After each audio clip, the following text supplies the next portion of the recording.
நண்பர்கள் முதற்கொண்டு அனைவருக்கும் இனிய வணக்கம். முதல்ல இந்த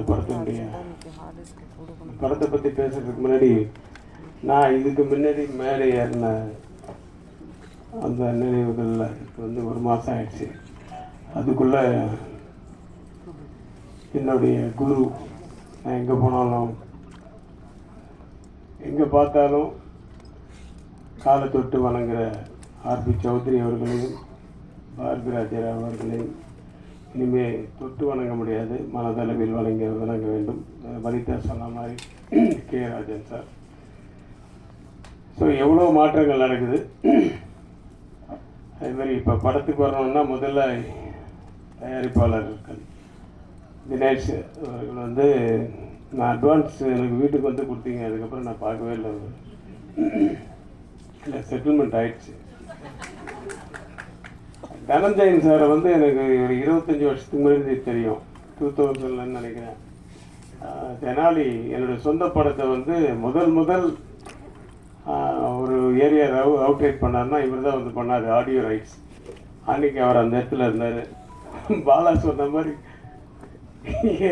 ஏர்டெல் கஸ்டமர் சர்வீஸ் கரெக்ட். அவர் உண்மையாக ஏர்டெல்ல வர வேலை செஞ்சிருந்தாரு. கரெக்ட்.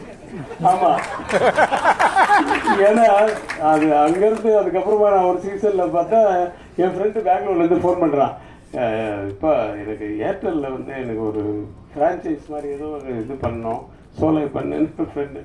ஆமாம், அதுக்கு என்ன இப்போ இல்லை அங்கே தனஞ்சயன் ஒருத்தர், இப்போ அவர் தான் ஹெட்டு, அவர்கிட்ட நீங்கள் ரெக்கமெண்ட் பண்ணுறீங்க. எந்த தனஞ்சயன்? அது முதல் ஆடியோ எல்லாம் வாங்கிட்டுருதா? ஆமாம், ஃபோன் பண்ணானா ஓகே, உடனே மிட் நைட்டில் ஃபோன் பண்ணால் கூட எடுப்பார். கரெக்டாக சொன்னாங்க ஏர்டெல்லில். ஸோ அது மாதிரி ஒருத்தர் எல்லா இடத்துலையும் இருப்பார். அவர் இல்லாத இடமே இல்லை.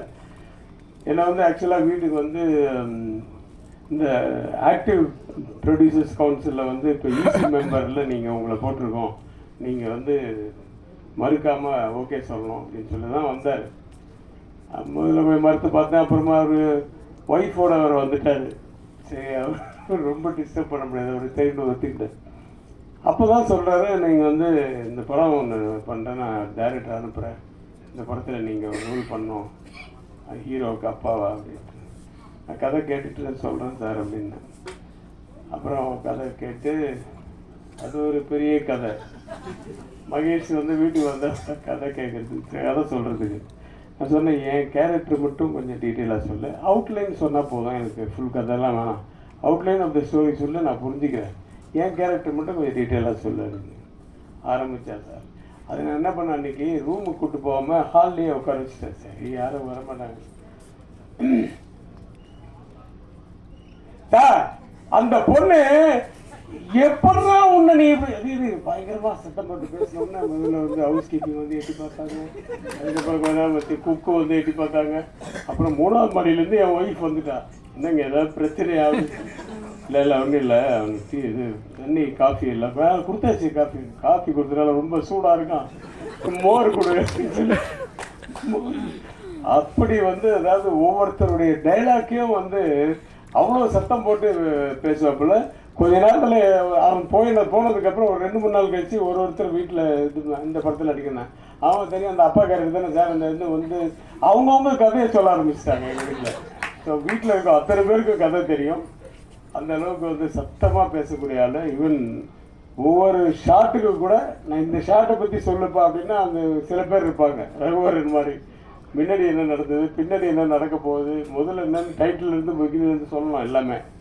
இவர் அந்த மாதிரி இந்த ஷார்ட்டில் என்னன்னு சொன்னால் ஆரம்பிச்சார்னா டைலாக் நிற்கவே மாட்டார். அந்த மாதிரி டோட்டலாக மைண்டில் ஊறி போய் பயாட் பண்ணி வச்சுட்டார் எல்லாமே, டோட்டல் கண்டென்ட்டும். அதனால் எப்போ கேட்டாலும் அந்த மாதிரி வரும், அப்படியே ஃப்ளோவாக வந்துகிட்டே இருக்கும் அவருக்கு.